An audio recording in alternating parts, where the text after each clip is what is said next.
Ou o Senhor muda a minha vida, ou eu vou me afundar de vez, Deus. Eu sei disso, me ajuda. Aí um dia eu estou descendo, eu encontrei um amigo meu chamado Zé Galinha. Eu falei com ele: Zé Galinha, e aí, como é que você está? Ele: tá bem. Aí ele estava com a namorada dele. Aí mais próximo assim, estava a irmã da namorada dele. E a irmã da namorada dele era crente de rachar. E convenhamos, irmãos, as moças da igreja são as mais bonitas do mundo. Não é à toa que eu casei com uma. Rapaz, case com a moça da igreja. Ó, os pastores aqui casaram com moças da igreja. Vocês se arrependem? De maneira nenhuma. Coisa boa é casar com moça da igreja. E eu olhei para essa moça, eu falei com ele: Zé Galinha, me apresenta a tua cunhada. Ele disse: tá doida, é? Eu falei: por quê? Ele disse: ela é crente. Eu falei: e daí? Ele disse: crente não quer vagabundo, não. Não é todo pregador que prega no livro de Jonas aquela mensagem que ocupação é a tua. Ele fala: Deus não chama desocupado, Deus não chama vagabundo. Irmão, Deus salva até vagabundo, sim. Olha a prova aqui. Jesus me salvou. Aí eu falei: que nada, moço, fala com ela. Ele: tá bom, vou falar, mas ela não vai querer não, a menina é crente. Ele falou com ela, ele voltou, ela disse assim: que se tu quiser conhecer ela, que eu falei, fala pra ela que eu quero conhecer ela. Se tu quiser conhecer ela, pra tu vir aqui domingo pra ir com ela na igreja. Eu falei: tá bom, domingo eu venho aí. Só que domingo eu esqueci, irmão, daquela irmã, o nome dela era Débora. Esqueci da irmã Débora. Aí eu fui me arrumei para ir para uma festa. Eu tô subindo em encontro Zé Galinha. Aí Zé Galinha tá indo lá na igreja. Eu falei: que igreja? Ele falou: tu não vai pro culto com a irmã não? Eu falei: não. Ele: moça, a irmã tá te esperando lá. Eu falei: pra quê? Tu não disse que ia pro culto com ela? Eu falei: não, mas eu vou é pra festa. Ele disse: moço, vai lá. Ela perguntou por tua semana toda. Aí eu pensei: rapaz, já que ela tá interessada, melhor um passarinho na mão do que dois voando. Vou lá. Só que eu pensei que aquela serva de Deus era aquelas irmãs de igreja cemitério, mas não era. Quebrei a cara. Lá no mundo, a gente, quando vai conhecer uma moça, é mais ou menos assim: prazer, Gabriel. E a expectativa é dar o terceiro beijo na boca. Mas nem sempre é a realidade. E eu falei: eu não vou tentar dar o terceiro beijo na boca da irmã, né? Mas pelo menos 3 beijinhos eu dou nela. Só que a postura de crente dela, a postura de serva de Deus dela, me colocou no meu lugar. Quando eu cheguei perto dela, que eu olhei assim, eu falei: oi. Ela falou: vamos? Eu: vamos. Aí, irmão, ela começou a falar de Jesus para mim. E esse nome faz um efeito extraordinário. Ela começou a falar de Jesus e ela foi falando, e o meu coração queimando. Quando eu cheguei na porta da igreja, eu não resisti, a lágrima desceu. Eu virei pro lado, ela disse: o que foi? Eu falei: nada. Eu nem prestei atenção no culto direito. Eu fui para casa e ela falando de Jesus para mim. Eu pensando: o que é que aquela moça tinha, que quando ela falava dava vontade de chorar? Eu não entendo isso. Hoje eu entendo. Ela era cheia do Espírito Santo de Deus. Fui para casa. Eu morava na favela do Mingau, ali no Penorte, na Ceilândia. E a minha rua lá era a Rua 10. A Rua 10 era uma rua que o lado dela era todo esburacado. E a outra saída era um bequinho. E a polícia tinha dificuldade de entrar lá. Só em situação urgente mesmo para entrar lá. Aí, o que acontece? Ali era o ponto certo. E em frente à minha casa era uma boca de fumo na época. Os meninos ficavam vendendo droga ali com arma. Era uma bagunça total ali. E eu perdido ali no meio. Quando foi na segunda-feira seguinte, 6 horas da tarde, entra aquela menina na favela. Eu lembro até hoje a roupa dela: uma blusinha rosa, uma saia verde, ou vice-versa, uma sandalinha havaiana, uma biblinha na mão, crente de rachar. E ela vem vindo. Eu tô lá na roda dos maloqueiros lá. Ela falou: Gabriel, vem cá. Eu fui. Aí ela disse assim: eu vim te chamar para ir pro culto. Eu falei, hoje é segunda-feira, tem culto? Ela, sim, tem culto de oração, e eu queria tanto que você fosse. Aí eu falei, tá bom. Não, fiquei sem graça, a menina foi lá, tudo bem.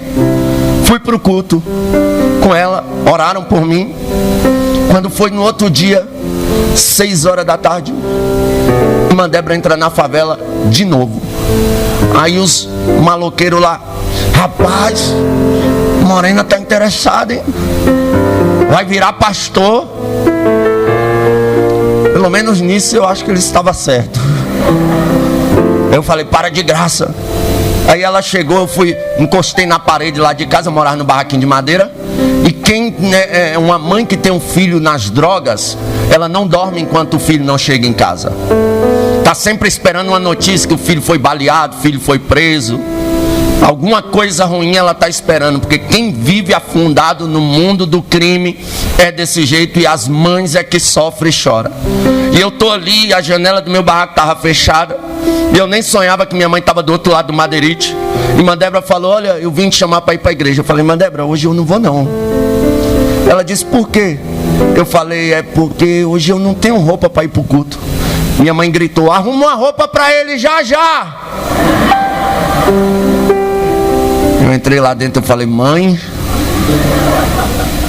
ela vai logo pro culto, menino. Eu me arrumei e fui. Aí, quando terminou, a irmã Débora falou, olha, Gabriel, amanhã é culto de libertação. E detalhe, eu questionei o culto de terça. Eu falei, culto terça também, ela é culto de ensino da palavra. Eu queria tanto que você ouvisse a palavra. Aí ela falou, amanhã é culto de libertação. Você vai? Eu disse, vou. Ela disse, você vai, mais ou menos assim, você vai. Eu disse, vou. Ela, olha, eu não sei vocês aí do mundo, mas a gente que é crente, o nosso palavreado é sim, sim, não, não. O que passa disso é procedência maligna. Posso contar com tua presença lá? Eu não vou vir te buscar não. Eu falei, pode. Aí na quarta-feira eu fui ao culto. A irmã Débora nem falou comigo direito na quarta-feira. Eu pensei, me livrei da irmã Débora. Fui para casa. Só que quinta-feira, 6 horas da tarde, entra na favela de novo irmã Débora. Aí a maloqueiragem ficou doida. Ei, vai dar casamento, vai virar pastor mesmo. Eu falei, para. Aí ela me chamou. Aí eu olhei, não me aproximei muito de casa, para minha mãe não falar nada. Falei, vem cá. Hoje não dá não, irmã Débora. Ela, por quê? Eu falei, nossa, tem culto lá todo dia. Ela disse, ó, dia de quinta não tem culto, mas tem um pregador de fora que está dando um estudo sobre o Apocalipse. Tá tão interessante, eu queria tanto que você fosse. Eu falei, irmã Débora, não me leva a mal não, mas hoje realmente não dá para mim ir. Ela disse, por quê? Eu falei, porque o meu perfume acabou. E eu não vou, né, com mau cheiro pro culto. Ela muito educada falou, não, tudo bem. Virou as costas com a biblinha dela e saiu. 15 minutos depois, a desculpa que eu arrumei deu ruim, irmão. Na verdade deu bom. Ela era revendedora Natura.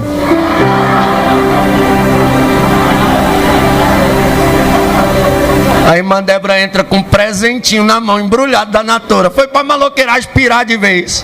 Ei, tá ganhando até presente, casa logo, rapaz. Ela falou, irmão Gabriel, vem cá.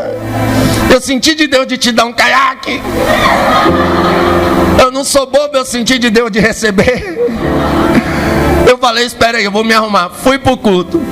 Ela falou, olha, amanhã eu não vou te perturbar não, à noite, porque o culto é à tarde, é rapidinho, você só vai lá. Eu falei, não, tudo bem, vou lá. Fui no culto sexta-feira à tarde.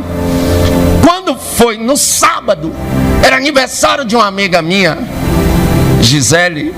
Se tu ouvir esse testemunho, Gisele, fique crente. Aniversário da minha amiga Gisele. E era 14 de janeiro de 2006. Aí eu pensei, hoje ela não pode me achar não. Hoje é o aniversário da Gisele, eu tenho que ir. Deu 5 horas da tarde, eu me arrumei, ó, sumi da favela. Aí fui para esse aniversário da Gisele. Confesso aos irmãos, não gosto do meu passado, eu não falo do meu passado com alegria não. Para mim é uma tristeza os dias que eu vivi fora da presença de Deus. E naquela festa eu usei muita droga, muita maconha, muita cocaína, muita coisa ruim ali. Me droguei bastante, dancei bastante a noite toda, rapzão pesado.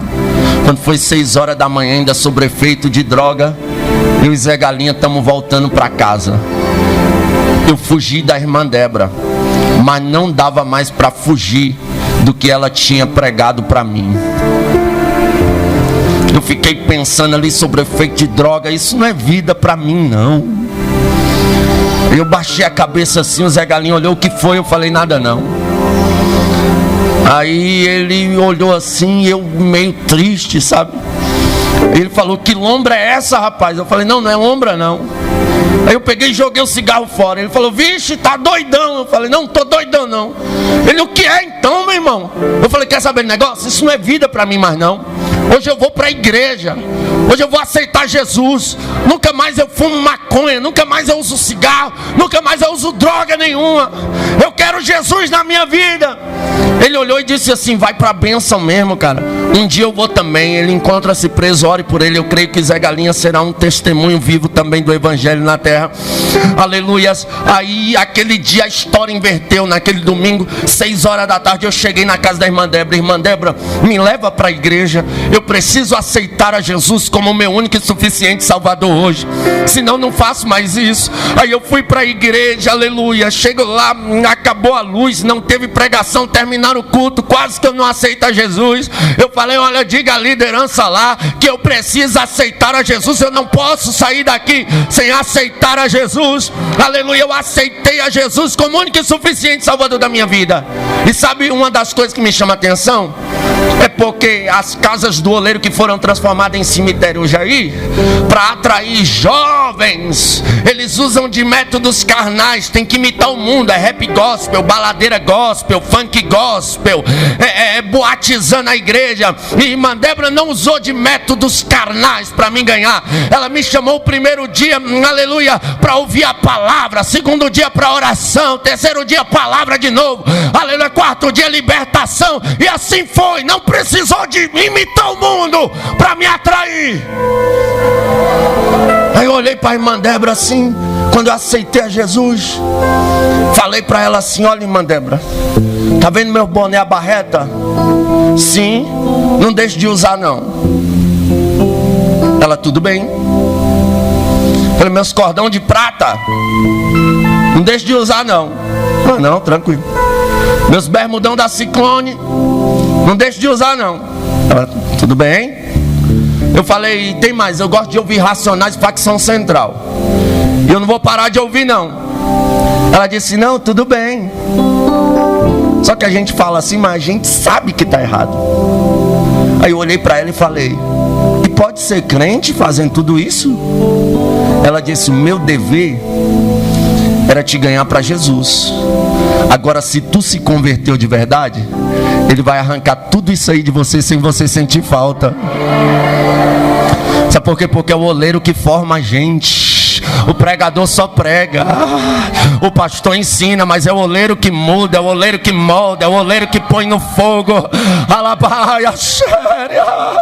É o oleiro que dá forma ao vaso. Aí, olha só o que eu passei. Eu ganhei uma calça social. Minha mãe, ela achou um sapato no lixo. Ela veio me dizer esses dias, sapato social no lixo. Você ri porque não foi você, né? Aí eu, usava essa calça, esse sapato para ir pro culto. Chegava, eu botava para lavar. Aí um dia eu saí em 2006, irmão. Em 2006 os crentes eram quadrados demais. Mais quadrado que os crentes são dados. Só que eu prefiro a geração mais quadrada, irmão, do que essa liberal demais aí. Aí eu saí na rua e encontrei um crente. Eu de bermuda, tinha colocado a única calça que eu tinha para lavar. Ele falou, oxe, tu não é crente de bermuda no meio da rua? Eu olhei para ele assim, eu falei, é porque eu só tenho uma calça e eu lavei ela para ir pro culto. Ele, tá, mas crente não pode andar de bermuda não, tá? Eu fui para casa, eu falei, Deus, eu só tenho uma calça. Aí eu peguei e toquei fogo nas minhas bermudas tudinho. E me arrependi. Eu falei, e agora eu vou usar o quê? Mas Deus teve misericórdia. Minha mãe tinha ido na minha tia, ela mandou 2 calças para mim. Aí tal, peguei meu sonzinho, botei um Racionaizão altão lá. E a vizinha da minha frente, irmão, mais atribulada que ela, só ela. O som deles era para estrondar. Na hora que eu botei o Racionaizão lá, bateu palma lá em casa, eu saí. Ela disse, tu não é irmão? Eu disse, sou. Ela, irmão, não pode escutar Racionais não. Ela falou, peraí. Ela foi lá dentro e falou, eu tenho um CD de crente aqui, pega, irmão, tem que escutar isso aqui. Aí ela me deu um CD e foi de Deus aquele CD, irmão. A primeira canção do CD, alguém conhece? Já está neste lugar a unção que vai te abençoar.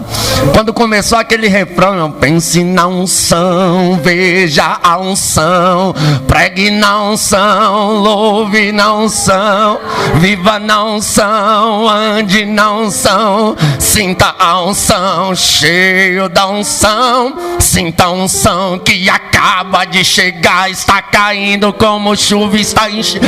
Eita, irmão, eu já fiquei. Aí foi passando as músicas pra frente, já na alva luz o dia raiar.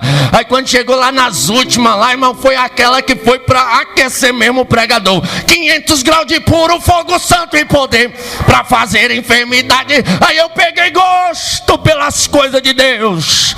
Aleluia, parei de usar aleluias. Eu tinha falado pra ela, olha, não vem com paletó pra cima de mim não, que eu nunca vou usar um paletó. 15 dias eu fui no bazar, comprei um paletó cinza. Um vizinho meu que morava do lado da irmã da mulher que me deu o CD, me deu uma blusa social azul escuro. E não sei quem foi que me deu uma gravata amarela. Aí pense, culto à tarde, a maloqueiragem lá na frente. Eu me arrumei para ir pro culto. Sapatão achado no lixo, calça preta, blusa azul escuro, gravata amarela e o paletózão cinza que eu tenho até hoje. Esse paletó não dou para ninguém. Saí querendo ser o pastorzão. Quando eu saí assim, os caras me olharam assim. Oxe, maluco, tá parecendo o Mr. Bean. Falei, tá repreendido, rapaz. Um olhou e disse, para roubar agora tem que usar terno. Eu falei, para, moço, deixa eu ir adorar o meu Deus. Cheguei na igreja, daquele jeito, gravatona amarela, blusa azul, parecendo um doido, mas eu tava feliz demais, porque eu entrei na casa do oleiro e ele me fez um vaso. Veio uma senhora daquelas assembleianas do coque machano, aleluia. Ela disse assim, diz o Senhor, da onde eu te arranquei, só eu para te arrancar.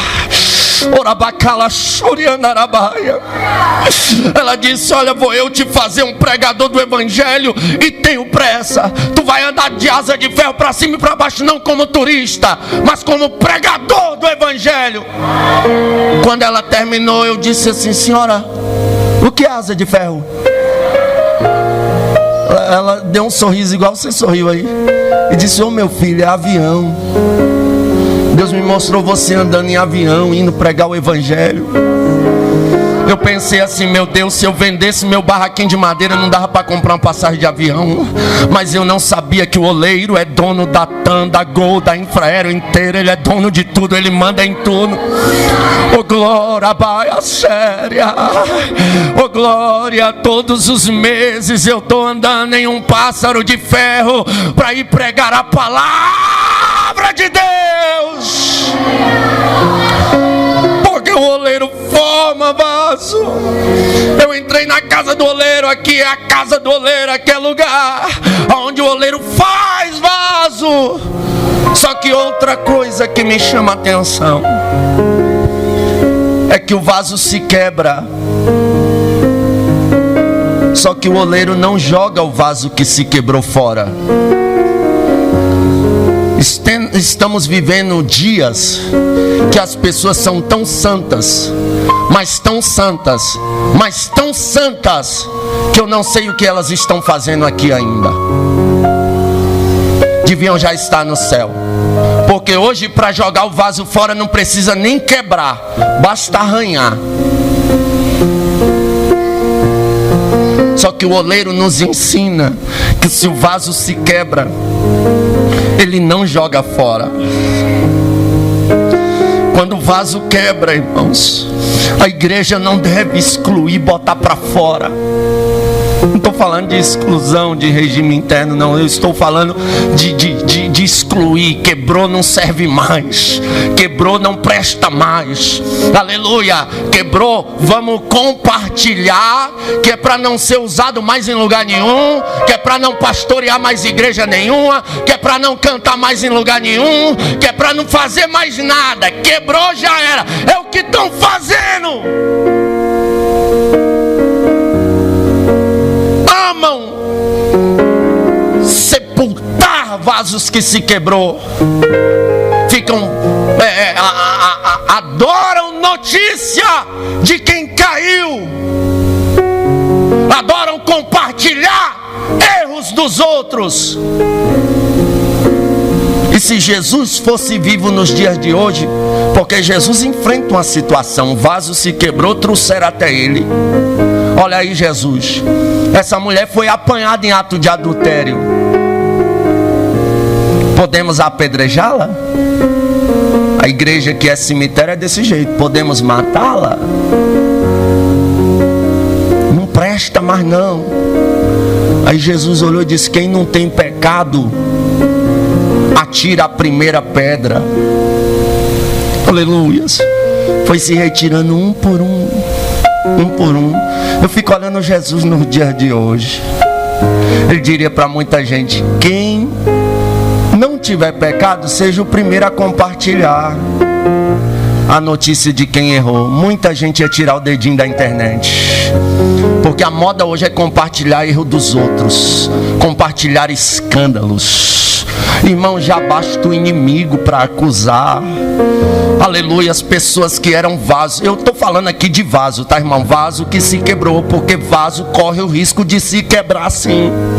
Eu estou falando aqui de vaso, eu não estou falando de mercenário, não estou falando de pilantras da fé, não estou falando de gente que troca de esposa como troca de roupa, que já perdeu o caráter faz tempo, de gente que pede oferta dizendo que é para missões e vai gastar com só Deus sabe o que. Não estou falando desse tipo de pessoa sem temor de Deus, não. Eu estou falando de gente séria, que tem caráter, que fez a obra de Deus, que deu sangue pela obra, mas alguma circunstância da vida fez com que ele se quebrasse.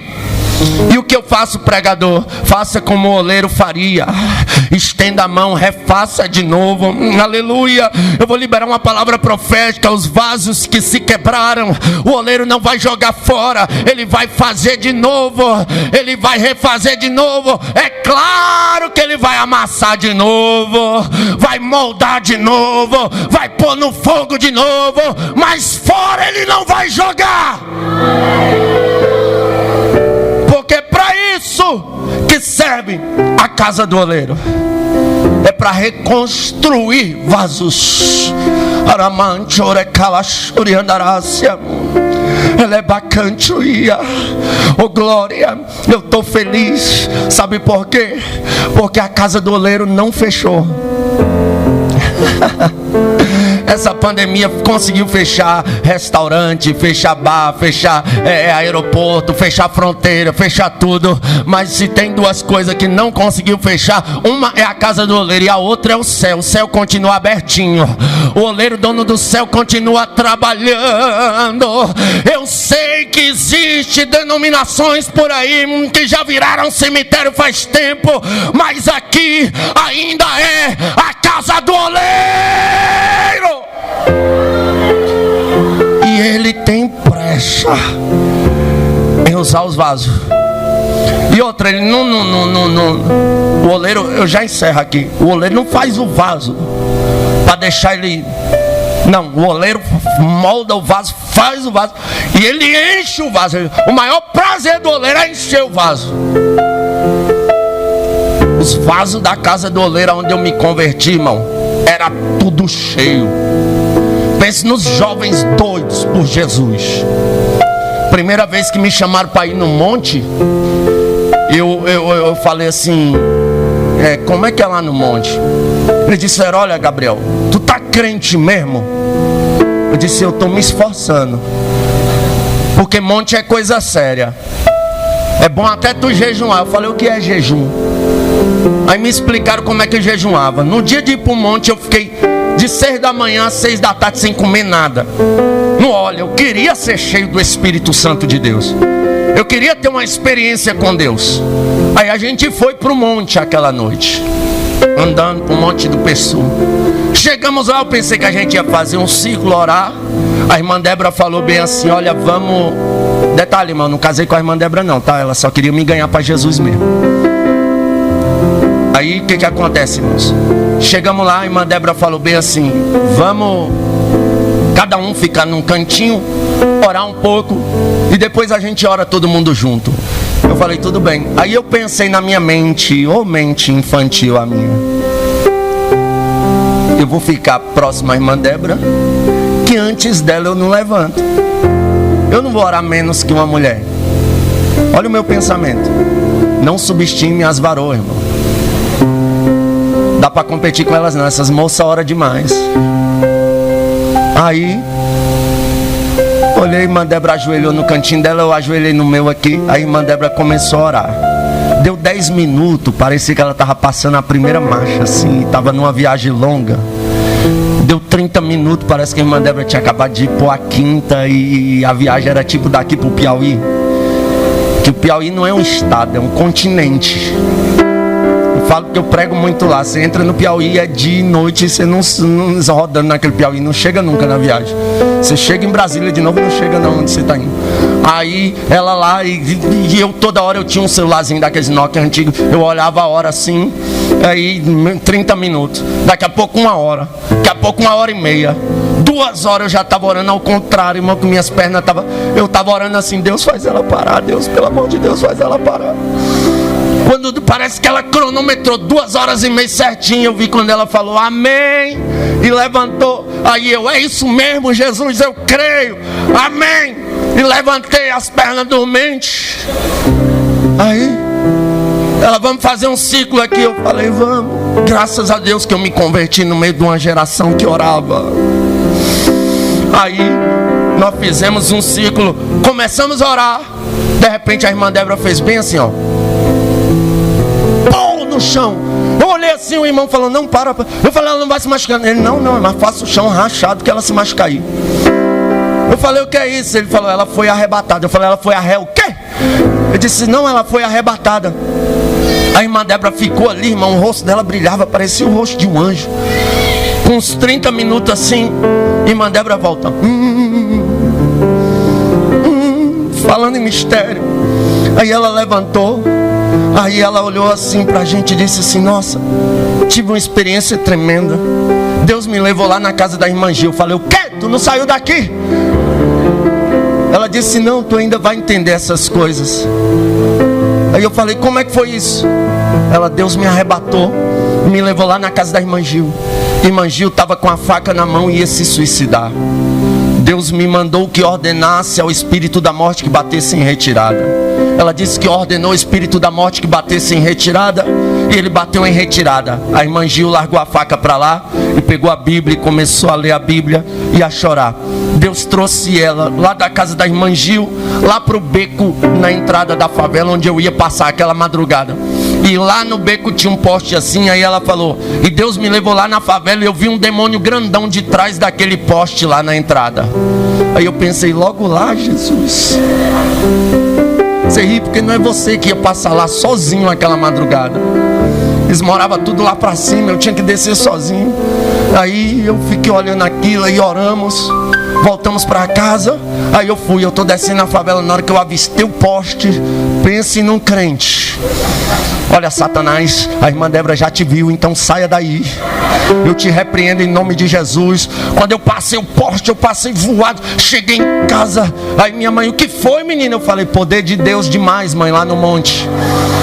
Foi bom demais, mas eu tava morrendo, era de medo. Aí no outro dia a gente foi pro culto. Irmã Débora tinha mania de ficar lá no portão recebendo quem estava entrando. Aí eu vi irmã Gil chegando. Eu falei: opa, não perco por nada. Colei perto de irmã Débora. Irmã Débora disse: olha, ontem a gente estava orando no monte, Deus me levou lá na tua casa. Aí ela olhou para mim assim, ela: não, Gabriel pode ficar, ele estava com a gente. Ela: mas como assim, menina? Deus me arrebatou lá no monte, me levou lá na tua casa, tu estava com a faca na mão, vestida assim, assim, assim, e ia se matar. Deus me levou lá para repreender o espírito da morte. Irmã Gil caiu de joelho chorando, dizendo: Deus é Deus, Deus é Deus, Deus é Deus, Deus é Deus. Chora, cante, ia. E eu olhando essas coisas, eu cansei de ver irmã Débora começar a contar uma revelação e o irmão Fábio falar: para, deixa eu contar o resto, porque Deus dava a mesma revelação para 2, 3 jovens no culto, irmão. Era normal essas coisas em nosso meio. Aí eu fiquei olhando assim, eu falei: Jesus, eu quero isso. Eu vi aquela senhorinha que profetizou para mim falando em mistério, eu arrupiei até a sobrancelha. Eu falei: Jesus, eu quero ser batizado, eu quero ser cheio.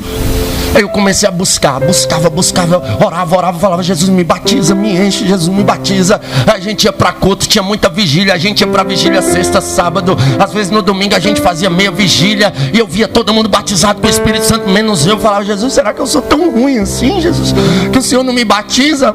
Mas eu estava com um mês só buscando, mas eu buscava demais, era de noite, orava todo dia, eu orava 2, 3 horas de madrugada. Eu falava: Jesus, me batiza, ia para os cultos: Jesus, me batiza, Jesus, me batiza, Jesus, me batiza. E eu pedia para Jesus me batizar com 2 meses. Um dia, eu nem estava esperando, irmão, estava no culto à tarde, o pastor pregando, ele disse: olha, quem não é batizado com o Espírito Santo seja batizado. Eu lembro que eu fechei o olho, eu comecei a marchar, eu falei: Jesus, me batiza, Jesus, me batiza. Quando eu pensei que não, eu estava falando em línguas estranhas, o Espírito Santo desceu do céu e encheu o vaso de azeite.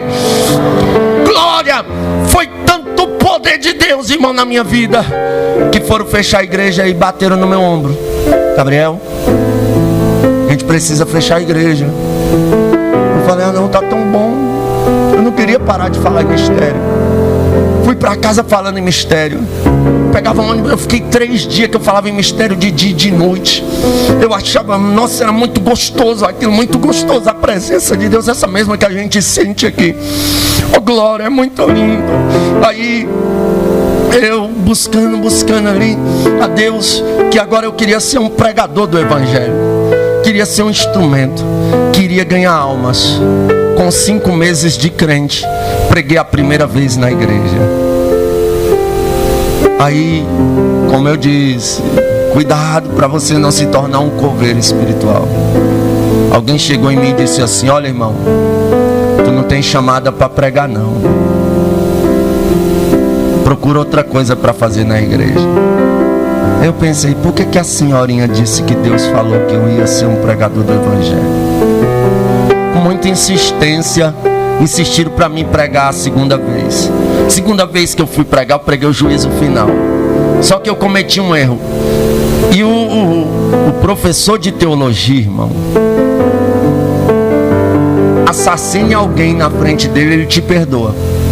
Mas não cometa um erro teológico não, que ele não te perdoa não. Ah, não, ele não aguenta não. Aí eu pregando naquela empolgação sobre o livro do Apocalipse, aí eu falei: e quando João Batista escreveu o livro do Apocalipse? Aí terminou o culto, ele me chamou: irmão, não foi João Batista que escreveu o livro do Apocalipse, foi João, discípulo. Eu falei: tá, é que eu não li a Bíblia toda ainda, mas eu já li mais da metade, eu estou lendo ela toda. Ele falou: olha, o apóstolo Paulo disse que a igreja é o corpo de Cristo, e uma mão não pode fazer o trabalho da outra mão. O irmão não foi chamado para pregar. Aí eu fiquei assim. Uma irmã olhou para mim e disse: essas pessoas que não sabem nem pregar e querem inventar de pregar, não sei como o pastor põe uma pessoa dessa para pregar. Aquilo foi como uma facada no meu coração. Saí tão triste. Aí fui para casa pensando. Aí um dia eu fui para o monte orar, porque aquele negócio ardia. Eu pregava no banheiro, pregava para as árvores no monte. Não tenho vergonha de falar isso. Aí eu tô no monte sozinho esse dia. Aí sai um rapaz cheião assim no meio do mato. Ele gritou: homem! Eu olhei assim procurando um homem. Eu era um menino. Aí ele: é tu mesmo, assim diz o Senhor. Já não te disse eu que tu serás um pregador do evangelho? Aí eu respondi na mente: sim, Senhor. Quem te chamou foi o homem ou foi eu? Eu respondi na mente: foi tu, Senhor. E por que tu dá mais ouvido ao homem do que a mim? Prega a minha palavra, porque para isso te chamei eu na terra. Saí dali, eu pensei: ninguém me para mais. Eu vou pregar o evangelho. Me chamaram para pregar a terceira vez. E na terceira vez Deus foi misericordioso, batizou com o Espírito Santo no culto. Daí eu comecei a pregar. Aleluia, louvado seja Deus. Hoje tem 15 anos que eu prego o evangelho. Aleluia, louvado seja Deus. Por quê? Porque eu entrei na casa do oleiro, ele me fez um vaso, me encheu e me fez um instrumento. Louvado seja Deus. Se coloque de pé em nome de Jesus.